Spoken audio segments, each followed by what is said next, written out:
paano naman kung paulit-ulit kang sinasaktan? Paano nga ba mga kapatid? So gusto ko lang i-share isa sa mga verses talaga nakatulong sa akin. Personally, bilang biktima rin ng pagkakasakit, maraming nanakit sa akin, and ako rin naman mismo, ako mismo ay nanakit din ng damdamin ng iba. So sabi po sa Matthew 18, ilang beses nga ba tayo dapat magpatawad?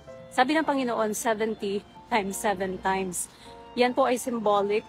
Ibig sabihin po niyan ay wala pong bilang, walang katapusan. So yan, medyo mahirap po yan para sa ibang tao na i-conceptualize, no?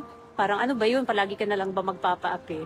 Ibig sabihin lang po nun, hindi tayo basta-basta gaganti, magtitiwala tayo sa righteousness ng ating Panginoon po, hayaan po natin na ang Panginoon ang maghiganti para sa atin. Ang ating task ay magpapatawad po tayo. Alam ko po medyo mahirap.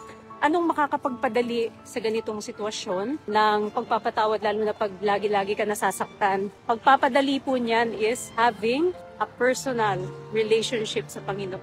Kung wala po ang Panginoon sa buhay natin, syempre yung ating tendency ay gusto nating gumanti. Hindi po yan ang pamamaraan na sinabi sa atin ng Panginoon. Sabi ng Panginoon, magpatawad ka.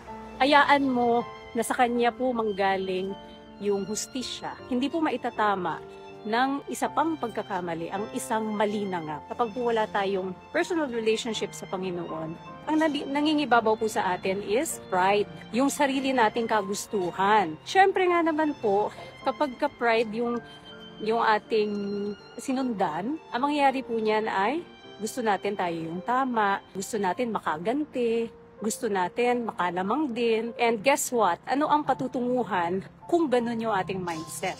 Kaya nga sabi ng Panginoon, ang task mo is magpatawad. Idulog nyo yan sa Kanya, hayaan nyo po ang Panginoon na sabi nga po niya, vengeance is mine.